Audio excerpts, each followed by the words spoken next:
గమనించాల్సింది, ఇందులో రాజకీయం లేదు. ఈ సర్వేలో ఇది కేవలం ప్రజల్ని దృష్టిలో పెట్టుకొని, భూమి తాలూకా సమస్యలు దృష్టిలో పెట్టుకొని, ప్రభుత్వానికి కూడా ఈ రోజు ప్రభుత్వంలో ఒక ఎంఆర్ఓ వ్యవస్థ కానీ విఆర్ఓ వ్యవస్థ దగ్గర నుంచి జేసీ కలెక్టర్ వీళ్ళందరూ కూడా ఉన్నారనంటే వాళ్ళకి కూడా కొంత సమయం దేనికి కావాలి, జిల్లాని ఎలా అభివృద్ధి చేయాలి, జిల్లాలో ఇంకా భవిష్యత్తు తరానికి ఏం కావాలి, జిల్లా ఇంకా ముందుగా అభివృద్ధి చెందాలనంటే మనం ఏ కార్యక్రమాలు చేయాలి.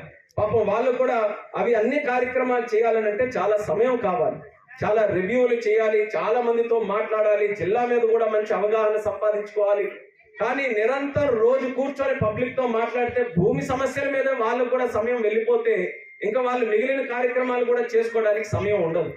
కాబట్టి ప్రభుత్వం తరఫున కూడా మనం ఎంత తొందరగా భూమి తాలూకా సమస్యలు కానీ సెటిల్ చేసుకోగలిగితే ప్రతి ఒక్కరికి కూడా అదనంగా వేరే కార్యక్రమాలు చేసుకోవడానికి సమయం దొరుకుతుంది. అలాగే గ్రామాల్లో కూడా సుఖ సంతోషాలతో కలిగినటువంటి ఒక వాతావరణం సృష్టించాలనంటే అందులో పెద్ద విత్తనం అనేది మనం భూ సమస్యల్ని సెటిల్ చేసుకొని చేయాల్సినటువంటి అవసరం ఉంది. ఈ అన్నిటినీ కూడా దృష్టిలో పెట్టుకునే ఈ రీసర్వే తాలూకు కార్యక్రమం చేశాం. 3 ఫేజులు జరిగాయి. మొట్టమొదటి ఫేజ్ అనేది గత ప్రభుత్వం వైఎస్ఆర్ ప్రభుత్వం ఉన్నప్పుడు అప్పుడు మొదలయ్యింది.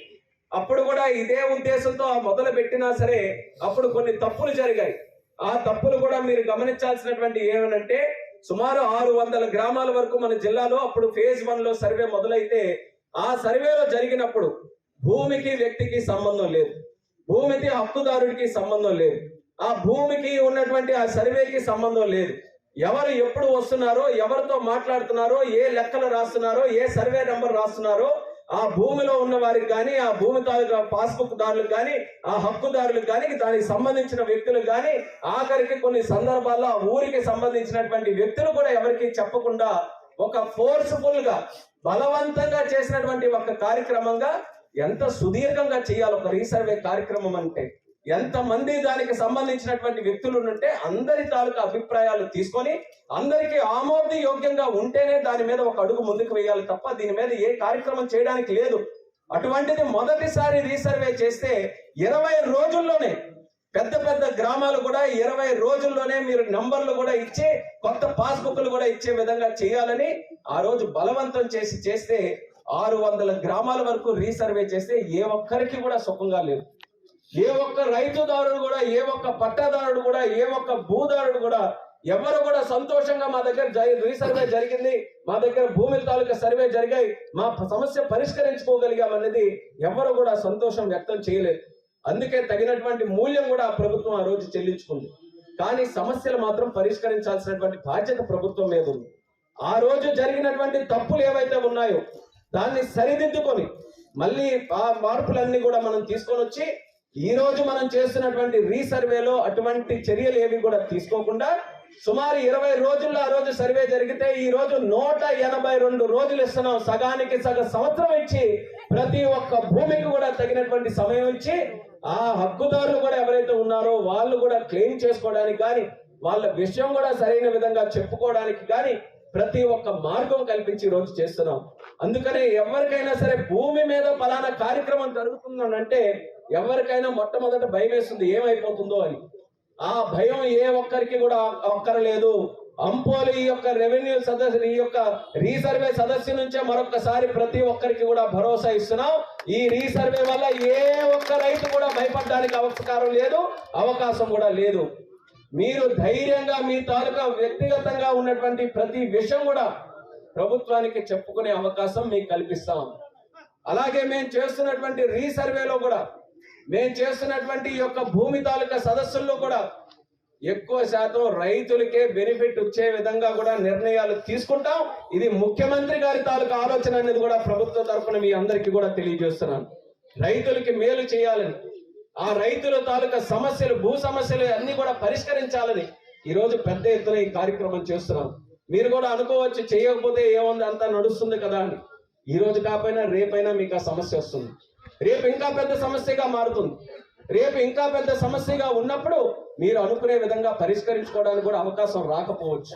ఈ రోజు ప్రభుత్వమే మీ దగ్గరికి వచ్చి అడుగుతుంది ఏంటయ్యా సమస్య పరిష్కరించుకోవడానికి మేము మీకు సహకరిస్తాం చెప్పండి అని ఈరోజు ప్రభుత్వం మీ దగ్గరికి వస్తుంది కాబట్టి ఇది ఒక సువర్ణమైనటువంటి అవకాశం, ప్రతి ఒక్కరికి కూడా సద్వినియోగం చేసుకోవడానికి. ఇది ఖచ్చితంగా ఏ డేట్లు అయితే మీ భూమి కోసం నిర్ధారించి మీ అందరికీ కూడా చెప్తున్నారో అది కేవలం దండోరా వేయడమే కాదు, నోటీసులు ఇవ్వడమే కాదు, SMS-ల ద్వారా, అవసరమైతే వాట్సాప్ ద్వారా కూడా మీ నంబర్లు ఉంటే మీకు ఆ మెసేజ్లు పంపించి ఫలానా తేదీ ఫలానా సమయంలో మీ భూమి దగ్గరికి వస్తాం, రీసర్వే కోసం వస్తాం, దానికి మీరు అందరూ కూడా కలిసికట్టుగా ఉండాలని ప్రభుత్వం మీ అందరికీ కూడా మెసేజ్లు పంపిస్తుంది. అది ఎంత క్లియర్ గా ఉన్నా, ఎన్ని సమస్యలు ఉన్నా ఈ కార్యక్రమం మీరు చాలా ప్రతిష్టాత్మకంగా తీసుకొని మీరు అటెండ్ అయ్యి మీ సమస్యలన్నీ కూడా పరిష్కరించుకొని ఈ అవకాశాన్ని సద్వినియోగం చేసుకోవాలని మరొకసారి అంపోలు గ్రామస్తులకి తెలియజేస్తున్నాం. పెద్ద గ్రామం ఇది, ఒక రకంగా జిల్లా చరిత్రలోనే ఒక నిలిచిపోయే గ్రామం మన అంపోలు గ్రామం. ఎంతో మంది నాయకులు ఇక్కడ నుంచి జిల్లా స్థాయిలో కూడా నాయకత్వం వహించి చాలా కార్యక్రమాలు గతంలో కూడా చేశారు. అటువంటిది ఈ యొక్క అంపోలు గ్రామంలో రీసర్వే సదస్సు మనం చేస్తున్నటువంటి కార్యక్రమం విజయవంతంగా కొనసాగితే మిగిలినటువంటి గ్రామాల మీద కూడా ప్రభావం పడుతుంది. అది ఎప్పుడు కూడా అంపోలు గ్రామస్తులు మర్చిపోకూడదు. మీరు అందరి గ్రామాల్లాగా కాదు, అంపోలు గ్రామం వైపు మండలం మొత్తం చూస్తుంటుంది, అంపోలు గ్రామం వైపు నది పక్కన ఉన్నటువంటి ఏరియా అంతా కూడా చూస్తుంటుంది. ఏదైనా ఒక సమస్య వస్తే అంపోల్లో ఎలా జరుగుతుందో అలా కూడా చూద్దామని ప్రతి ఒక్కరి దృష్టి కూడా ఇక్కడ ఉంటుంది. ఎందుకంటే పెద్ద గ్రామం కాబట్టి.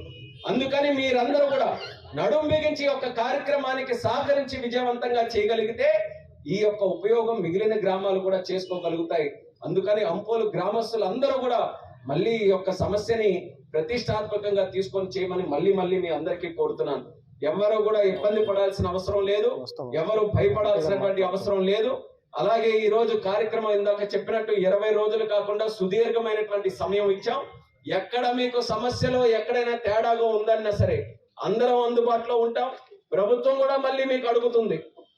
ప్రతి ఒక్క పేపర్ కూడా నిర్ధారించిన తర్వాత ఇదిగో ఇలా ఈ భూమి తాలూకా హక్కు ఇలా అనుకుంటున్నాం, దానికి మీరు ఆమోద్యమైనా లేదా అనేది కూడా తిరిగి మళ్ళీ ప్రజలకు అడిగే పరిస్థితి కూడా ఉంటుంది. కాబట్టి ఎక్కడైనా సరే మీకు తేడాగా ఉన్నా ధైర్యంగా ముందుకు వచ్చి చెప్పడానికి మీ అందరికీ కూడా అవకాశం ఉంటుందని మళ్ళీ తెలియజేస్తున్నాను. ఒక పక్కన ఈ రోజు ఈ రీసర్వే తాలూకా సదస్సులు మొదలు పెట్టాం. సుమారు 200 గ్రామాలు మన జిల్లాలో ఈ ఫేజ్ 4 కింద మన ప్రభుత్వం వచ్చిన తర్వాత 2 ఫేజులు, ఫేజ్ 2, ఫేజ్ 3 కూడా చేశాం.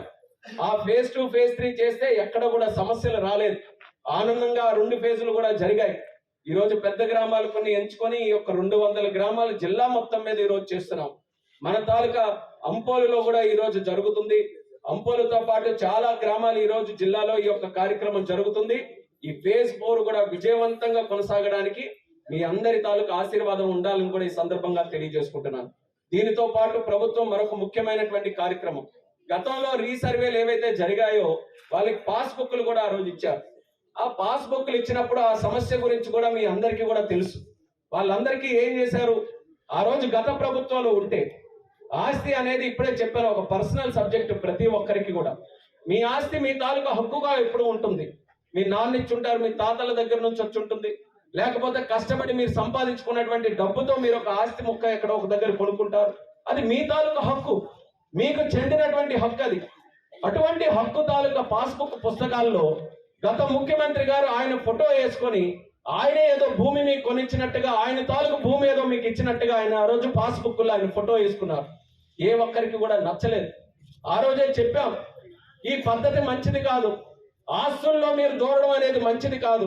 చరిత్ర సృష్టించినోడు ఇప్పుడు ఆ చరిత్రని తిరగరాయబోతున్నాడు. అబద్ధాల గోడల్ని బద్దలు కొట్టి నిజాలను రాగా మీ ముందుంచబోతున్నాడు.